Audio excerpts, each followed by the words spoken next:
Greetings and salutations. I wanted to continue on our just with showing you this game I've got with Amund, who's world number one allies. Just to show you where it's at, and just one or two principles really to come from it. So as I, just to go a very brief recap, so we started off pretty disastrously for Germany. I'm playing Germany. Amund, really strong player, incredibly strong player, playing allies. I've been trying to delay the drop of the UK fleet as long as I possibly can. Amund generally drops it in about round 3 or 4 anyway, but I can't let him drop it any earlier than that. But we came into Season 13 with the battleship at 90% chance of knocking out the cruiser, but failed and got destroyed, and then lost the transport as a result as well. Lost the Battle 10, the 50-50. Where you can send one German transport against the British destroyer and thing. That's always a 50-50, but lost that as well. At least sort of cleared 7, but that's all we sort of managed. But luckily, I had built a bomber, and I often build a bomber unless somehow miraculously you save your one in Ukraine. Often build a bomber. There, it sometimes often helps just to delay the UK fleet drop 1 or 2 more rounds. He had 6 left over too, which is really dicey in West Russia. He had about a 60% chance of taking Karelia, or maybe more, 65% or something, but I decided to go for it anyway. Usually you got to know your enemy and sort of play against their things. I know Amund is a bit of a cautious, very careful player. I didn't think he'd want to go for a 50 or a 60, even a 60-40 battle, and he didn't. So we're able to take still, even though he had 6 Russian there. It's usually on my borderline if there's about 6 Russians there, and they've also built the tanks in. If there's 6 Russians left in West Russia, 2 tanks here. That's usually my borderline. It sort of depends then on the player that I'm playing against whether I go into Karelia or not. Any less than that, 5, 4, 3, 2, 1 Russians left in West Russia, you can probably take it with more than a 50-50 chance of holding it, especially if you drop a anti-air in there. It makes it a little bit unfavourable for the Russians to try and take it back. But he didn't go for that battle, so we were able to take it still. A bit dicey the first round, but we've got it now, pretty strong Karelia, and it means we can. Last turn we built 2 artillery there, because Germany's weak on artillery early in the game. Then we built a bunch of these guys we built in Germany round 1. Round 2 they moved up to Baltic states. Round 2 we built 4 tanks, and they'll reach Karelia now in the same turn, so to put a whole bunch of pressure on Russia in round 4 is the aim. So, and then what happened is he did a pretty conventional sort of wiping out of the C-Zone 61. We did a light attack on Pearl, which succeeded, even with 1 less fighter as usual. So I don't like using that fighter, and I suspected he was going to submerge his submarine, which he did as well. Okay, so then we did just enough troops here. You always want to fill your transports, which we did last turn. And we're now, what I want to talk about this round is how we're concentrating forces. So a lot of players make the mistake of just doing these little half-hearted attacks all over the place and try to hold up everywhere. So a very common move is people will sort of do a half-hearted attack into Karelia that's sort of enough to perhaps hold it for Germany, but not really put a whole lot of pressure on Russia, because they also want to build a stack, say, in France at the same time. Against good players, you've got to be a little bit more decisive than that.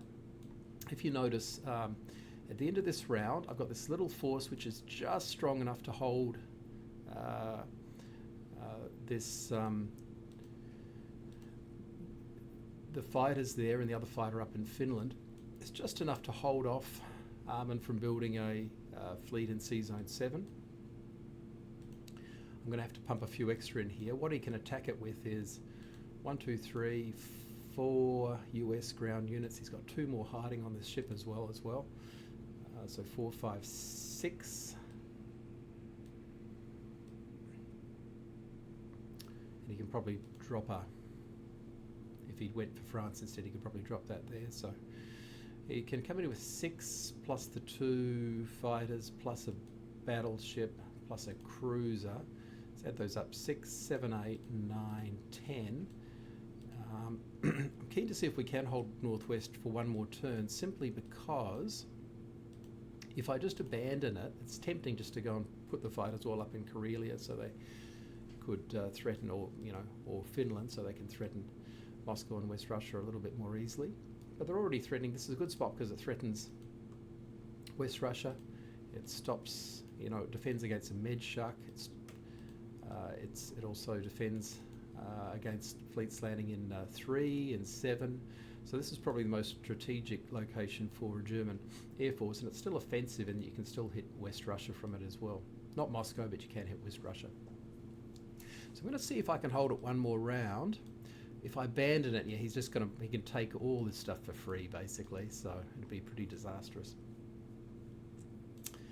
I think I'm going to need one more, though, so I've built one bomber there, and that lets me attack with about 4, 5, 6 units down to here. What has he got? 1, 2, 3, 4, 5, maybe this guy's 6.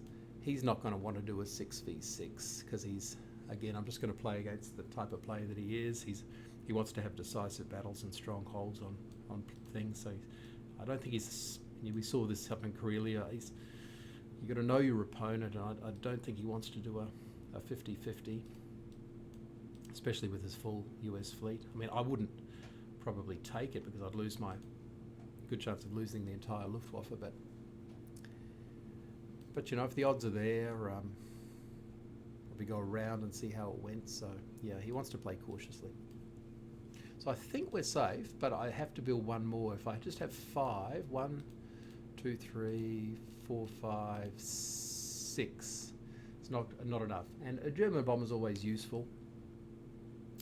It can also play a part in an attack on, say, West Russia next turn anyway, straight away, just one even if I build it just at the end of this turn because of its range.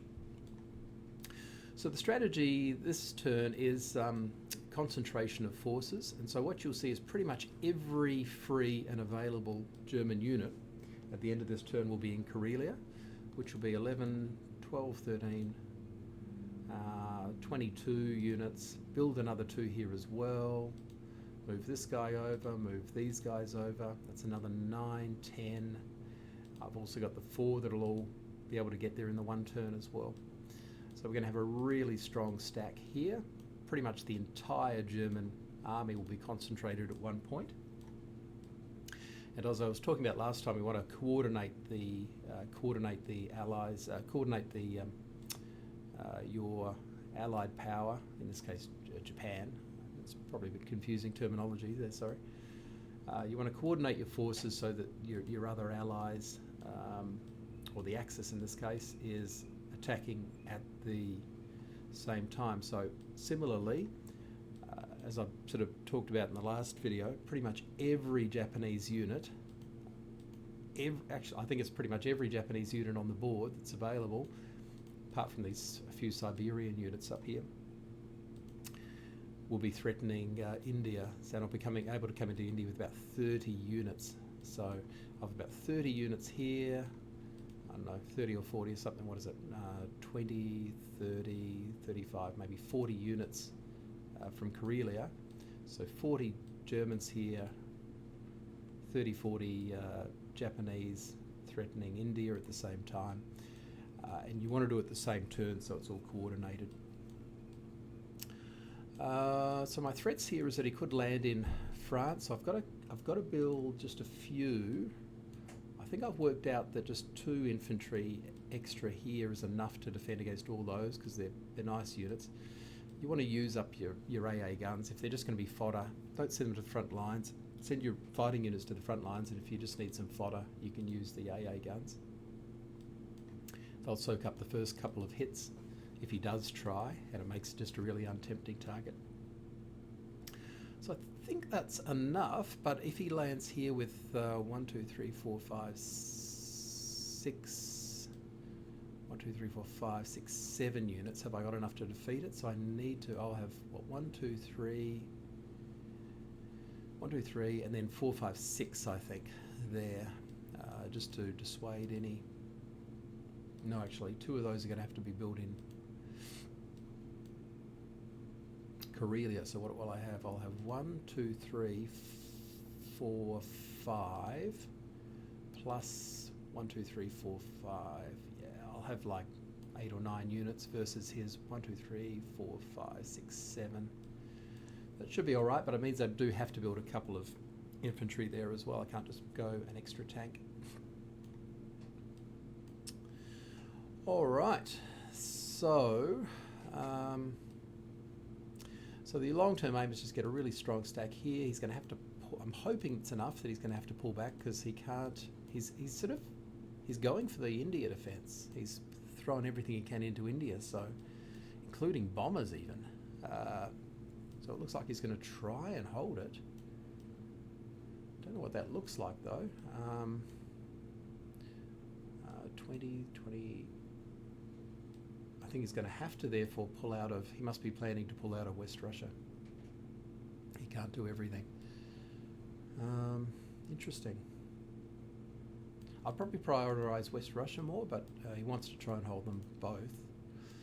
I think I'm going to try and make it as hard as possible for him to do that.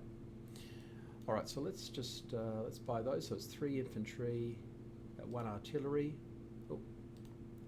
And 2 of those will be up here. The artillery and infantry will be up here. I'd like to buy 2 artillery, but I just can't afford it. 2 down here, 3 tanks down here, and a bomber down there. And I think that means he can't then do France.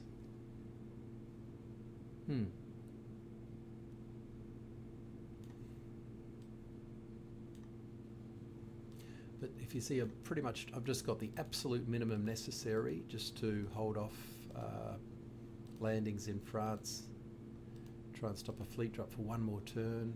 I don't think I'll be successful. I'll give it a try. And the rest, pretty much every German unit otherwise is just marching forward. So 3, 1, 3, 1.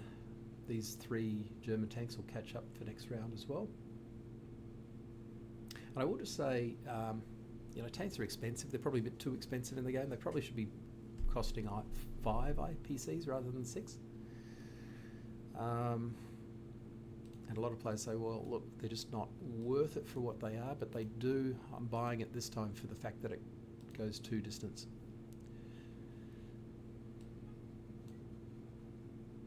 So it can catch up to the front line real quick. All right. So let's try and snipe that one. We'll snipe that one. Let's make sure we capture this.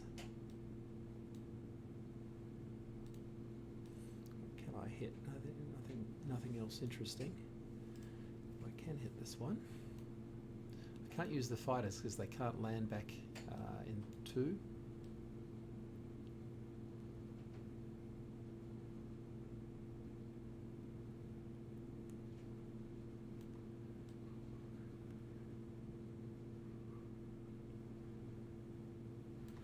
Question is what I do down here.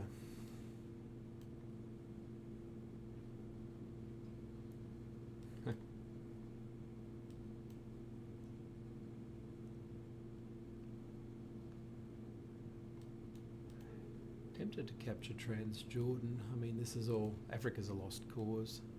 He's going strong into Africa and Germany can't stop that. Just want to cause as much trouble as I can. Either I just park everything in Egypt. But he can attack with 1, 2, 3, 4.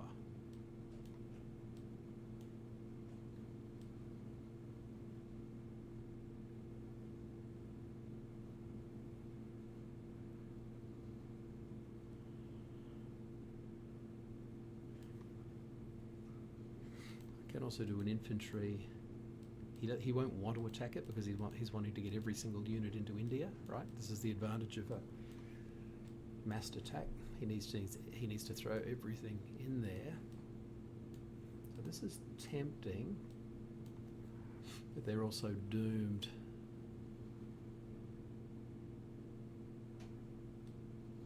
If he decides to go for it, or with the Americans. Attack with 1, 2, 3. Yeah, it's expensive.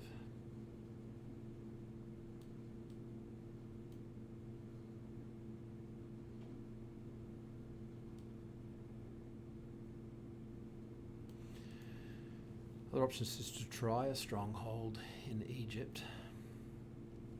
He's not wanting to attack this Transjordan troop though. He wants the units in India. So I'll be attacking with 7, 11, 12, 13, 14, 15, 16, 17, 18, 19, 24, 25, 26, 27, 28, 29, like 29 units into India. He's going to need every single one of them. So that'll be super annoying for him, I guess. Yeah,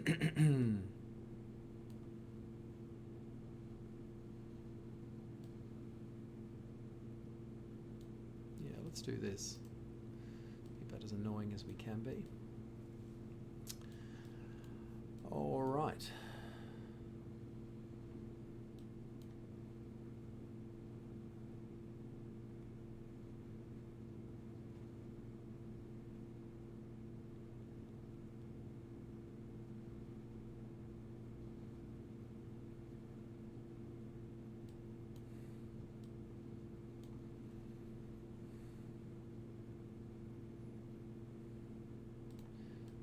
Missing anything here?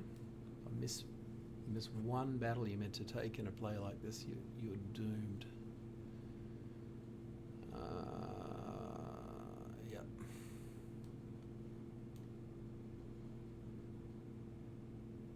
So I'm feeling semi sort of confident. Feeling a little better anyway. It was a disastrous opening for Germany, but I have been able to delay the UK a little. Let's see how these battles go. Yes. Ah, rats.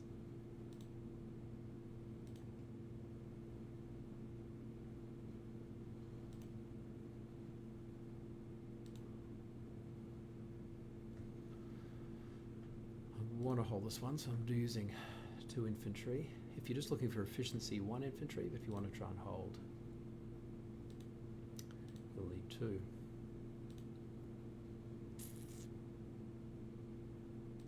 Slightly better IPC advantage to use 1 infantry in an aircraft. All right, but depends on the individual battle. So question, so just have a look at this concentration of forces now. They go up there. Look at that concentration now. We've got 12. They're going to build another 2 more as well, so 10, 20 is like 30. There'll be, yeah, about 35, 40 units in range. So I think that works well. Question is what I do with this. I think I've got to put him back here again, which actually means I'll have to leave him there. Question now what to do with him. Do I put him in Poland, or do I put him... Otherwise you might do a light capture here, so try and dissuade that, but does it help? Because he can go 2 anyway.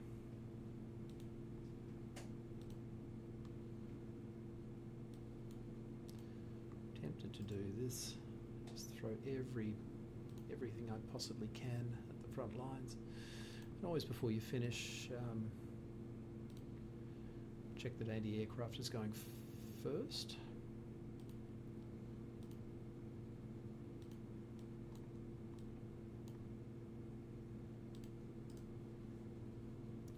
Let's just do that to be annoying.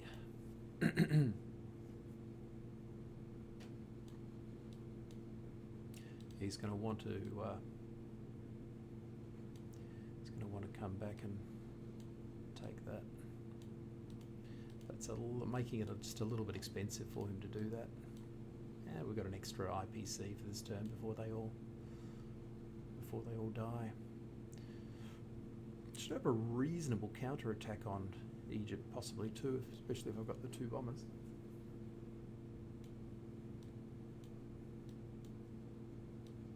So I think that'll hold. That's 5, 4.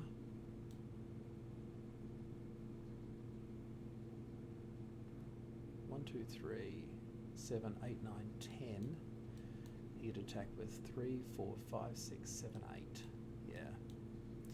I think we're okay there. It'll be a pretty silly attack. And he doesn't have any UK units in range, so I think that's a pretty good opener.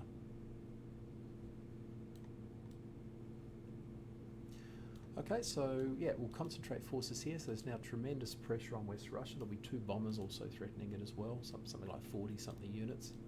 And he's only going to be able to muster, we shouldn't be able to do that much anyway. Without the UK fighters, he's going to have to decide. It looks like he's decided to try and defend India, but that means he's going to have to now, I think, given the extra tanks coming in here, which they don't make sense much as a unit, but because they're so expensive. But in this scenario, it's that extra bit of pressure now it's putting on, including an extra bomber build here. There's just a lot of pressure on here, so he's probably going to have to pull back to, say, the Caucasus would be my guess. Maybe Russia itself. Okay, so that's Seldon, and then next turn Japan, you'll see I'll come down here and there'll be a 30-something Japanese units about to land on India, or within range of India. If it's too strong, I can always just come up this way instead, but the aim is to put pressure, coordinate the axis, or coordinate the Allied forces so they're all attacking at the same time, and just make it impossible he's going to have to choose which one he wants. All right, well, that is Seldon signing off. I think he's going to still dump a fleet here, but that many fighters does at least stop a landing there, I think, unless he goes for all 3. He could go for all 3 at once, in which case they've got nowhere to land, right? 1, 2, 3. So there's a little bit of a risk with that. But I don't think he's not a fan of the Medshuk, and it really disperses forces there. So, we will see. All right, that is a bit of a risk. Will I can't do everything though. So let's just see. 1, 2, 3. Go 1, 2. Also attack there. 1, 2, 3, 4. Yeah, he could be sitting there, but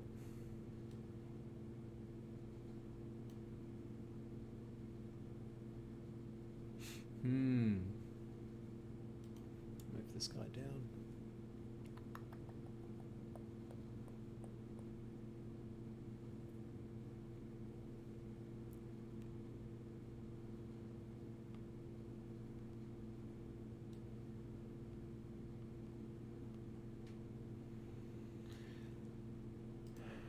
Might even do that.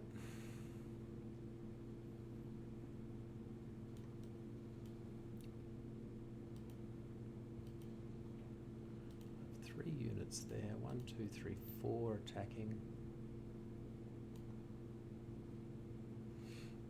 Yeah, it's not ideal.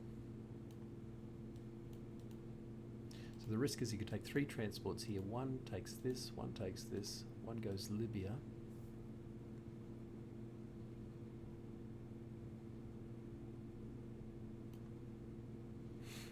It's only got 4 units.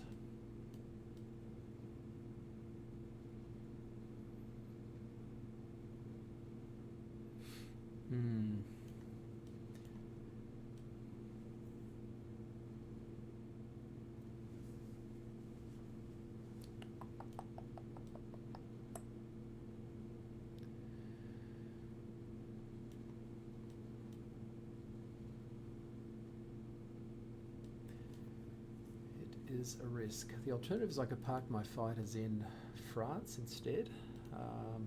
That will definitely block the shock, but then I can't use them for an attack on West Russia.